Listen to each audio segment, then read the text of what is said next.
দাওয়াত ইলাল্লাহ, আল্লাহর পথে দাওয়াত, মানুষকে সংঘবদ্ধ করা, তাদেরকে প্রশিক্ষণের আওতায় নিয়ে আসা, এই সবগুলো কাজ আমাদেরকে করতে হবে। এই জন্য আমাদেরকে এখানে নিয়ে আসা। বুঝতে পেরেছেন আপনারা?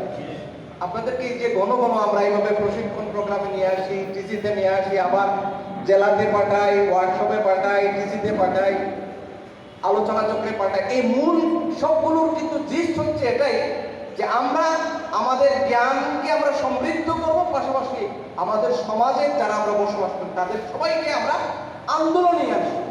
যদি আমরা তাদেরকে আমাদের সংগঠনে নিয়ে আসতে পারি তাহলে আমাদের সফলতা ইনশাআল্লাহ। তাই আসুন আমরা আজকের এই শিক্ষা শিবিরের শপথ হোক, আমরা যাতে আজকের এখান থেকে যে আলোচনা দাস সবগুলো শুনলাম, এই সবগুলোকে পুঁজি করে আমরা যাতে প্রত্যেকটি মানুষের কাছে, প্রত্যেকটি এলাকার সকল জনগণের কাছে দাওয়াত পৌঁছতে পারি এবং সংগঠন সম্প্রসারণ করতে পারি।